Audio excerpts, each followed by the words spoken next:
Hello, Scrappy Peeps. Suzanna here today to share with you this spring layout created using flock transfer sheets, foil, and the new Adhesive Transfers. These are super awesome. So ThermOWeb has worked with Gina and Unity Stamps to create these really cool, they're like sticker transfers. So to start with, I am using one of the Unity stamps. This is a scalloped frame. It comes in 3 sizes. I'm going to use the 2 larger sizes, and I'm actually using 2 different Distress Oxide inks. One is that hot pink that I am actually going to change off camera to a lighter pink because the hot pink was just way too bright on my layout. So I used spun sugar as the softer pink, and then my go-to chipped sapphire as that medium-sized frame. So you get a digital cut file in SVG, and so you can see I've already cut it out, and so I am going to then use that placement on the mat to put my frame down to know where to cut this. The other way you can do it is cut the frames as I had done, and then with your stamp positioner you can use some Pixie Dots to hold the frame. So put your stamp on the non-foam side, so on the side that the stamp normally sticks to, and put that down open. Then put the Pixie Dots on the stamp and then put the paper on that. Then you'll pull them apart as it's down so that the Pixie Dot is stuck to the foam, and that way you can help line that up. So I did not have to fussy cut those out.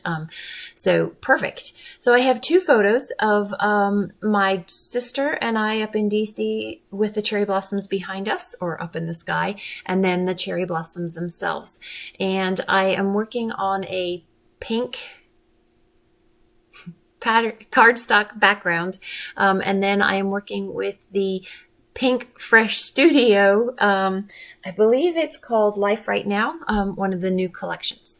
And so I want my title to be Hello Spring, and that is where I'm going to pull the foil and some flock into the title. So with the transfer sheets, you can see a whole bunch of words come on there. So the Unity ones are mostly words. Some of the Gina are images as well as words. So you want to pull away that clear backing. So that's going to leave you with just the black, and you want to put that down on your cardstock, your pattern paper, or in my case, your photo. Put that in a craft and carrier sheet package, and then pull that black up. So you have left adhesive down on your medium, whatever that is. Then you're going to cut your foil slightly larger and put that back in the package, and then run that with pressure. So that's how I'm applying the foil, is with pressure. You can do it through heat, through a hot laminator. However, because I'm working on a photo, I do not want to put my photo through the hot laminator. So that is how I have gotten foil on my photo. Pretty cool, right? So I'm going to repeat that process at the end of this video with labels. So you could see there are a variety of words, and there are actually 3 different word sets. I think there's congratulations, thanks, hello. Off the top of my head, I cannot remember, but you have different options. And then with the Gina K's, there's a birthday option. So different images available to you. So I am going to complete this layout by, in essence, what I'm going to do is I'm going to have the 2 objects up the top, slightly offset by the 2 objects at the bottom, and then I'm going to have that cherry blossom die cut that just kind of softens everything and pulls it together, and also gives you the topic. So I use these Gina dot adhesive rollers. See how easy that was to change it? I mean, I didn't even have to stop and think. You take out the cartridge, drop in a new cartridge, and bam, you're good to go. So I love the way that the colors in this collection really draw the colors from the photos and really pop my sister and I, and then also those cherry blossoms. So this photo was taken, so it was actually taken almost coming up on a week ago. By the time this goes live, probably 2 weeks ago, we were there for the peak of cherry blossoms. But it was kind of cold. So in my journaling, the beginning of the journaling, I have a funny, it's not a quote, but a funny that I found online, and it says, "Me, will it be hot, cold, sunny, or rainy today? Spring, yes." And it literally was all of the above while we were up there. Anyway, I digress. So I am now using flock, so Deco Foil flock transfer sheets, to create some what I think look like cherry blossoms. So I ran some honeybee dyes through, again, using my manual die cut machine for the pink, which is the flower itself. And then the inside of the flower, I'm using a different dye, and I'm just using the white latte. So pink carnation is the pink, and then this white is white latte. And so I am then going to use UltraBond, the liquid adhesive, to adhere those together. These are not on foam. If you want to have more depth to your cut, like I'm going to do here for my letters, you can use this foam adhesive. So it is a double-sided adhesive. I'm going to stick my flock down onto that, and then I'm going to cut my letters. I like to put flock side down into my letters, and don't forget, with letters you need to, but I always try and put flock side down into my metal die so that I don't get the texture of my plates imprinted into my flock. It does flatten the flock a little bit, which kind of changes the color hue a little bit, but there's really no way to get around that. And so by putting your flock down into the metal of the metal die, that's one way of minimizing that. Also take a look at the close-ups of the flowers. Those honeybee stamps flower dies are super cool in that they emboss the flower as well, so you can see even more texture in my cherry blossoms there. And they may not be cherry blossoms, but they look like cherry blossoms to me. Now, I will tell you that because those were pre-cut pieces of flock, I actually did have adhesive sticker behind them, so I had put them down on some easy cut adhesive, which puts an adhesive layer behind it. But because they were so thin, you have to be careful pulling the easy cut adhesive off of the flock, that you don't actually pull at the flock as well. And so I didn't want to take that chance that I was going to ruin the flocked edges. And so that is why I didn't actually use the easy cut adhesive that had already been there from a previous project that I worked on.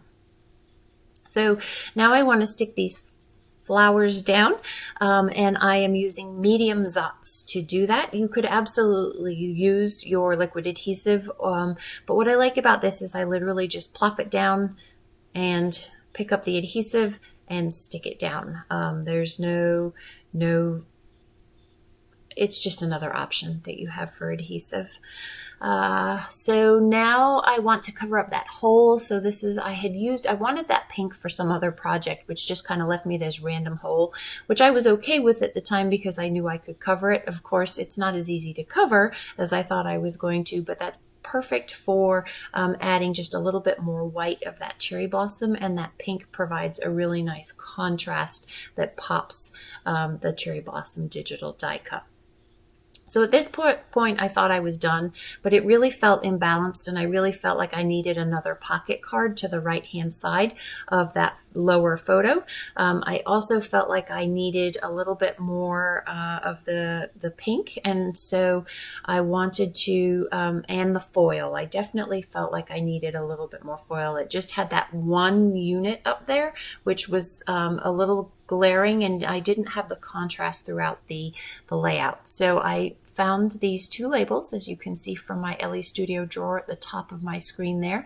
And I'm going to go through the exact same process and actually get foiled words directly onto my label. How cool is that, right? You need some of these. I'm telling you, it took a while to sell me on them, but now that I have figured out how to use them correctly, I am sold, sold, sold. So adding a little bit of pink for A, the contrast, and B, the balance. It also gives me somewhere that I can journal. I was just going to journal directly onto the layout, but with that textured cardstock, having that 3x4 card serves multiple purposes. It means I don't have to write on textured cardstock, and it means that I create a better balance in my layout.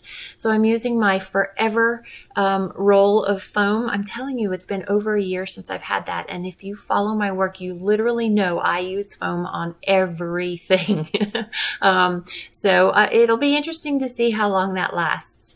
So putting these labels down, so I have 3, which provides a little bit of a visual triangle, but really where you're going to get the movement on this layout is top to bottom. And you'll get those 3 different foiled elements as well. And then the flocked flowers at the top with the flocked flowers at the bottom create the unity that ties the top of the layout together with the bottom of the layout there. So I'm going to wrap up this layout with some shimmers, just white shimmers. You actually cannot see that it's there unless you hold it in the light, but the shimmer works really nicely with the foil. And then I'm also going to use some Zot Blings. So those are slightly smaller Zots than the mediums in order to, that's a double-sided adhesive dot is what a Zot is. And I'm going to use those to put some hello, Suzanna, some pink paisley sequins, which you can see at the bottom there, down onto the page, which to me kind of looked like the petals, the cherry blossom petals that were blowing in the wind when the wind would blow. And that, my friends, after I journal, is going to wrap it up. So if you have any questions about the adhesive transfers, please don't hesitate to leave those in the box down below, or anything else that it is that I did. I hope you're as excited to try these adhesive transfers as I am. There's a link in the description box as to where you can go to get those, or over on the blog in my supply list. Thanks for stopping in today. I hope you are doing well. Come back again soon. Enjoy the close-ups. Take care.